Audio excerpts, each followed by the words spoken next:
Hello, friends. This is Darren Hayes of Pigskin.com. Before we take you to your favorite Sports History Network show, just want to tell you a little bit about some merch that you can pick up that represents your favorite SHN podcast. So far, there's t-shirts, coffee mugs, and even books from some of the authors that do podcasts right here on SHN. Who could buy something better than that, than have the history right from the gentleman that you hear talking about it? But we also are adding things each and every day. And where's that store, may you ask? Well, it's at sportshistorynetwork.com. Up at the top, there is the SHN merch button. Click on that. It'll take you right to the store, and you can be representing your favorite podcast and show the world that, hey, on the swag that I'm using, it's the headquarters of sports yesteryear, Sports History Network, and my favorite podcaster, the Sports History Network store. Shop there today. Now it's time to take a sports break, a look at sports history on a daily basis.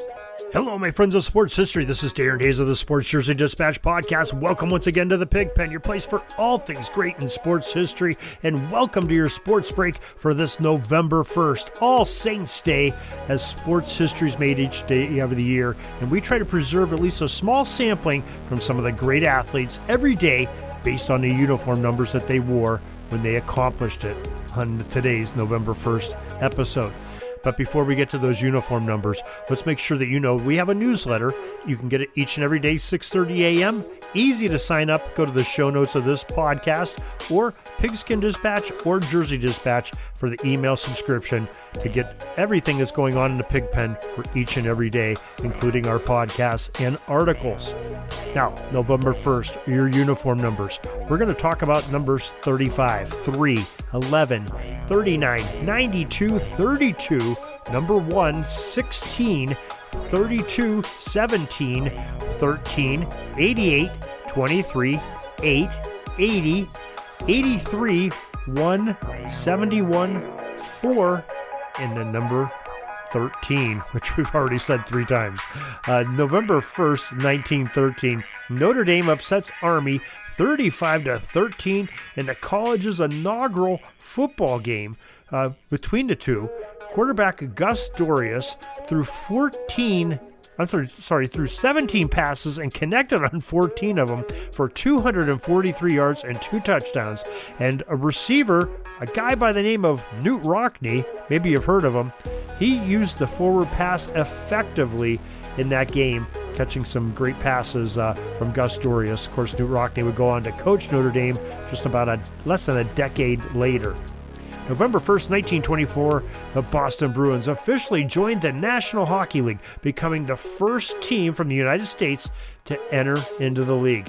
The Montreal Maroons also joined the NHL, but they only lasted about a little over a decade and a half till 1938 when they folded. November 1st, 1938, National League batting champion Ernie Lombardi, number 35 of the Cincinnati Reds, was named the National League's most valuable player. The first catcher to ever win that award, and the Boston Red Sox first baseman, number 3, Jimmy Fox, took home the American League Most Valuable Player award for that division. November 1st, 1950, the Boston Celtics forward Chuck Cooper, number 11, became the first African-American to play in the National Basketball Association in Boston's 107-84 loss to the Fort Wayne Pistons. Future Hall of Famer Bob Cousy also debuted for the Celtics. So a couple great stars going there and wearing the shamrocks on their uniforms that day. November 1st, 1951, the Brooklyn Dodgers catcher number 39, Roy Campanella, won the first of his 3 National League Most Valuable Player awards.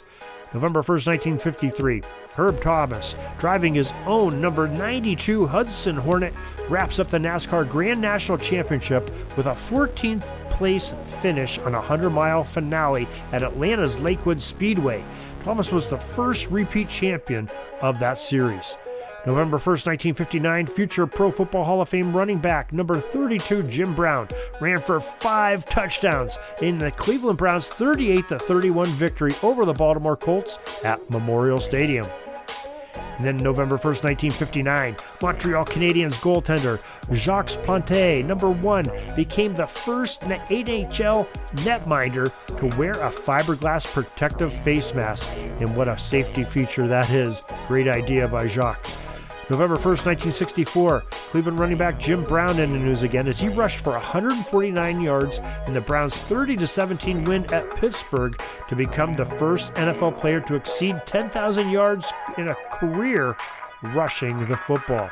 So Jim Brown had quite a day on November 1st. A couple items from him. November 1st, 1964, staying in football. This time it's Houston Oilers quarterback number 16, George Blanda of the AFL squad at that time. Well, he attempted an AFL record of 68 passes, having 37 of them completed in a 24-10 loss versus the Buffalo Bills at War Memorial Stadium there in Western New York.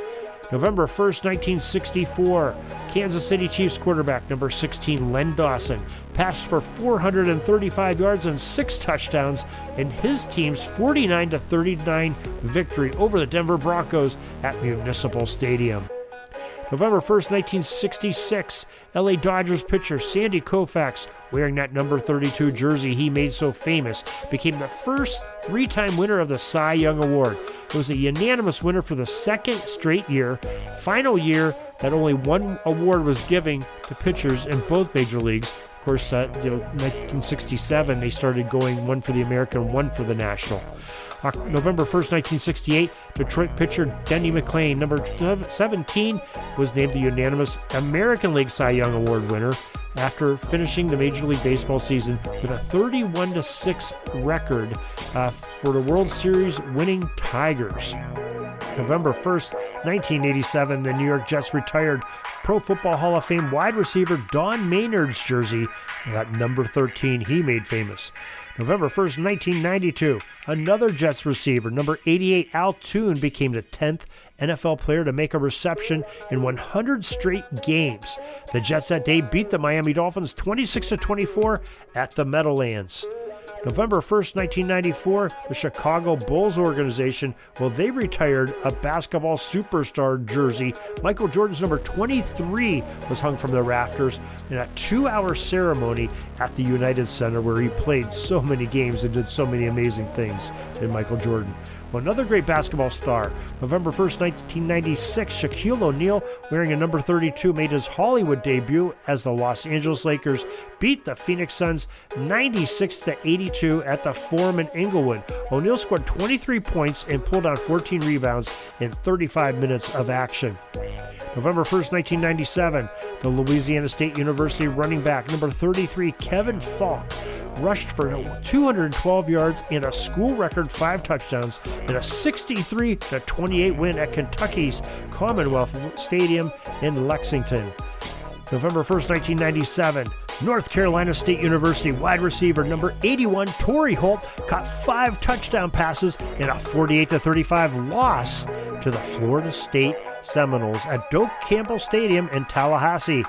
November 1st, 1998, Steve Young, wearing number 8, and Jerry Rice, number 80, hooked up for their 80th career touchdown in the 49ers' 36-22 loss to the Green Bay Packers at Lambeau Field.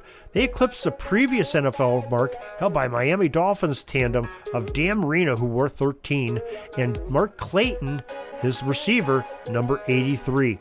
November 1st, 2003, the University of Pittsburgh wide receiver who wore number 1, Larry Fitzgerald, established a new NCAA record with a touchdown reception in his 14th straight game as the Pittsburgh Panthers defeated Boston College 24-13 at Alumni Stadium.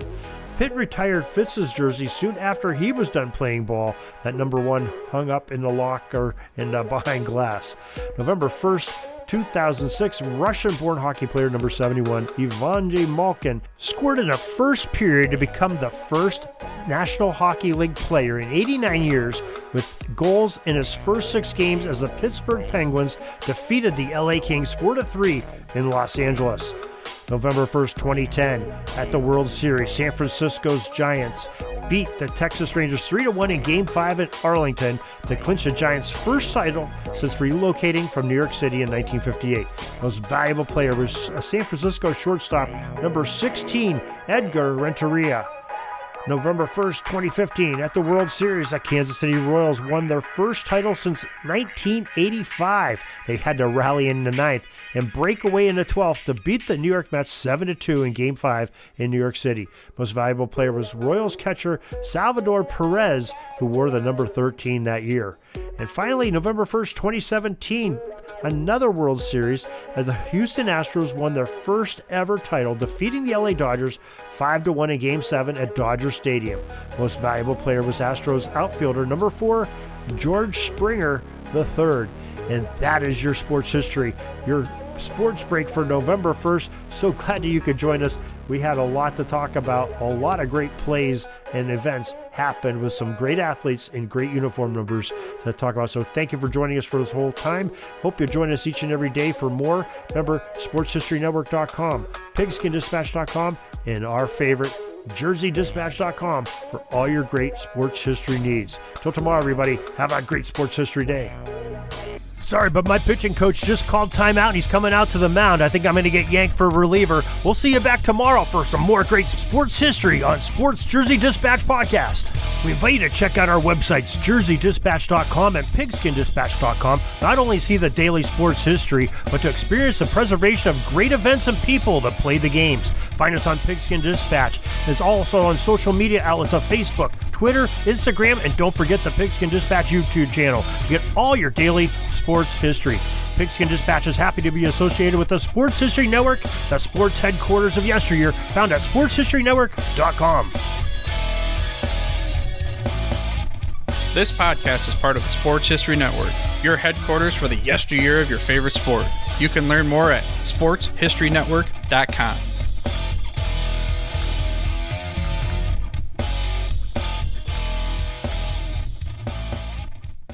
Hey there, sports history fan. This is Arnie Chapman, a.k.a. the Football History Dude, and I hope that you enjoyed this recent episode presented by the Sports History Network and were able to learn some good old-fashioned sports history knowledge nuggets. I started the Sports History Network back in 2020 with the mission to help podcasters find a community of like-minded sports history nerds, as well as helping aspiring podcasters to start their own shows. We have a little bit over 30 shows on the network right now covering all sorts of sports history, but as far as I'm concerned, we're just at the toothpick in the ocean moment, that can't even figure it out because there's so much more coming. We wanted to create the ultimate headquarters for sports yesteryear, starting with Podcast Network and our website, but we're going to continue to move into other mediums as well. And here's the cool part, because we want you to be part of our team. So if you're interested in starting your own podcast, or maybe being a guest on one of our shows, or who knows, maybe even writing an article for us over on the website. Seriously, all you gotta do is reach out to us on the contact page over at sportshistorynetwork.com. You can be as technologically savvy as a Neanderthal tapping on a stone trying to figure out this whole hieroglyphics thing back in the day. Again, it doesn't matter, because even if you don't understand the whole podcast space, we have a production team that can pretty much help you out with doing everything. All you gotta do, head over to sportshistorynetwork.com, head to the contact page, fill it out. That message goes right to me, and I'll reach out to you as soon as I can. But for now, dude, I'm through if you're through.